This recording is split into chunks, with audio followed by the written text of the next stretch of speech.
welcome to the Frank and Pam Bearfield Training Center.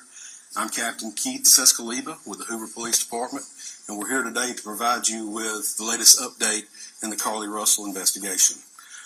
Joining me at the podium today will be Police followed by Alabama Attorney General Steve Marshall. Chief Durgis will make a prepared statement. After Chief Durgis' statement is over with, Attorney General Marshall will also offer a few comments. Once that is completed, both gentlemen will return to the podium and you guys will have an opportunity to ask questions. With that, I will turn it over to Chief Durgis. Thank you, Captain. Good afternoon. Earlier today, Hoover Police detectives obtained warrants for the arrest of Carlee Russell through the Hoover Municipal Court for her actions related to faking her kidnapping and subsequently making false statements to detectives as they investigated this case. Her decisions that night created panic and alarm for the citizens of our city and even across the nation as the concern grew that a kidnapper was on the loose using a small child as bait.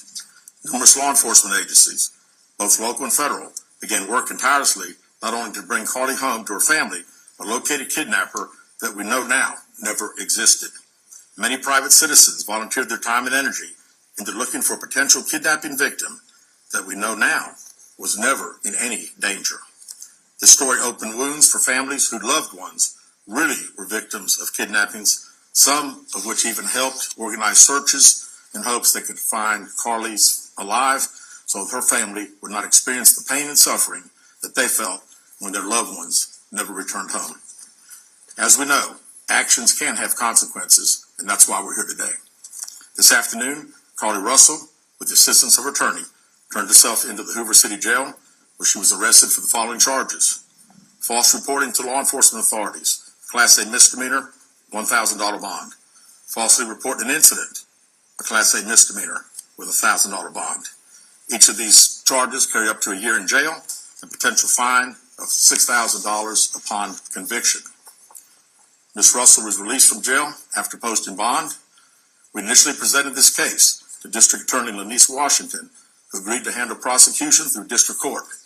After consulting with the Circuit Court of Jefferson County, Bessemer Division, the case was referred back to municipal court for charging because the only applicable charges were misdemeanors. Judging from the amount of phone calls and emails that we've received from people all over the country, I know many are shocked and appalled that Ms. Russell is only being charged with 2 misdemeanors, despite all the panic and disruption her actions caused. Let me assure you, I too share the same frustration, but existing laws only allow the charges that were filed to be filed. I can tell you that I will be contacting our state legislatures on behalf of law enforcement in Montgomery and asking them to look at this law applied to these facts and urge them to add an enhancement to current legislation when somebody falsely reports kidnapping or another violent crime. Because of the attention this case has garnered, we've requested Attorney General Steve Marshall's office adopt this case, and they've agreed to do so. The Hoover Police Department wants to thank everyone that assisted us from the beginning and continues to assist us in this case as we work its way through the criminal justice system. Joining me at the podium today is the State of Alabama Attorney General Steve Marshall.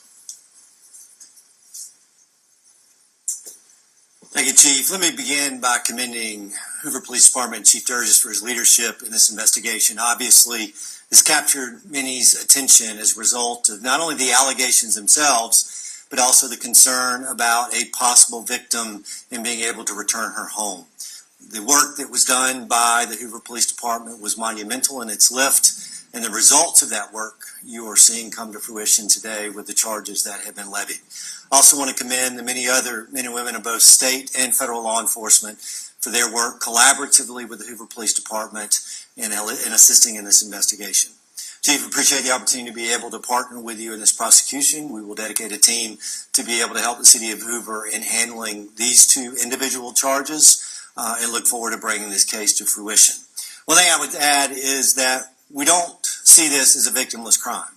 There are significant hours spent, resources expended as a result of this investigation, and not only that, but the many men and women who are civilians that wore those yellow vests on a hot afternoon and evening looking for someone they thought was abducted, trying to be of assistance.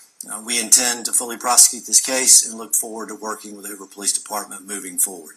We also would tell you that we will continue to monitor this investigation to determine whether or not there are any additional charges that need to be brought, and we'll evaluate those as the facts are presented. All right, this time we'll open the floor to questions. If you'll please raise your hand and identify yourself and your affiliation when I call on you. Yeah, David Lamb, CBS 42. This question for Mr. Attorney General. What is it about this case that made it rise to the level to where it was a case that you wanted to take on? We handle cases across the state. We have jurisdiction throughout for both misdemeanors and felonies, and when Chief Sturgis asked for our assistance, we were more than happy to be able to assist. Is it common for you all to be involved in misdemeanors like a case like this? It's not uncommon. Right here. Keith Mims, WAGG 610, 100.1 FM, Summit Media. Chief, this question is for you. Yes. What time was Carlee arrested today with her attorney, and has she made bail? She has. She was processed in our facility within the past hour. Do you expect any charges to be forthcoming with her parents, or is this just all on Carlee at this point? At this point, and again, I think anything is, all as the Attorney General said, their team will also be searching through our files, and we'll find out what they say. Carol. Carol Robinson with AL.com. Have you, since we spoke last in the press conference, been able to retrace where she was during the 49 hours she was missing, and have you determined if she was with anyone else during that time? We have not found anything out on either one of your two questions. Right here. Valerie Bell, ABC 3340 News. Has there been any decision about a possible civil suit against Carlee and or her family?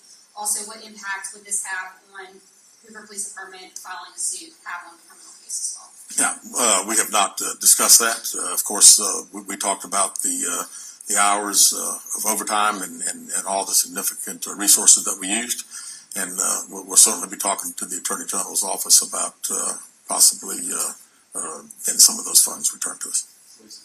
Lisa Crane, WBTN 13. In an earlier press conference, you outlined some items she had taken from her employer. Any potential theft charges for that? Those would have taken place in another jurisdiction, so we would not have charges ourselves. Carlee Robinson, WBRC. Chief, do you mind repeating those charges and fines one more time for us? Sure.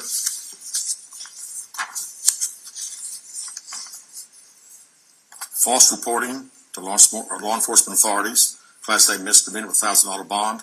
Falsely reporting an incident, a Class A misdemeanor with a $1,000 bond. Chief, I know you mentioned this the last time we were together. Just wondered if you have any update on an idea of the cost that the Hoover Police Department expended in those 48, 49 hours Carlee Russell was missing. And one final question, do you at this point have any more information if Carlee Russell acted alone or anyone helped her? Yeah, we have not finished, obviously, the 49 hours. We've been certainly busy since her return, so I still don't have a total on that, and we don't have any idea where Carlee Russell was 49 hours. Right here. Keith Mims, WAGG 610. Chief, let me ask you this.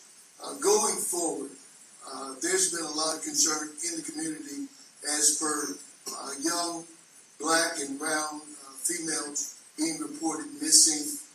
Would Hoover and other agencies have the same fervor going forward as they did with the case with Carlee Russell? Absolutely. This, as I said initially, our focus was bringing Carlee home, and she got home. And then our focus has been to find out if there was a kidnapping. We find out there's not. We work every case like all other law enforcement does, so I don't have any concern anywhere that would be an issue. And can I echo what Chief said? I've been in law enforcement for 27 years. No law enforcement throughout this state. I've never seen anybody interested in the color of your skin in investigating a criminal case. And I expect, regardless of your gender, your race, when that report is filed, that Alabama law enforcement is going to do its job. Valerie Bell, ABC 3340. What was her emotional state when she arrived to the jail today, and is she seeking any help at this point in time? I was not there, so I really can't tell you exactly, and I really don't know anything else. All right, last question. Carlee Robinson, WBRC. Chief, what are next steps after this? What is going to happen next? Well, right now, the Attorney General's office attorneys will start dealing with our detectives and going through case files and preparing the prosecution, I presume. Thank you guys very much. Will y'all be releasing a mugshot? Yes, we will momentarily. Thank you. Thank you.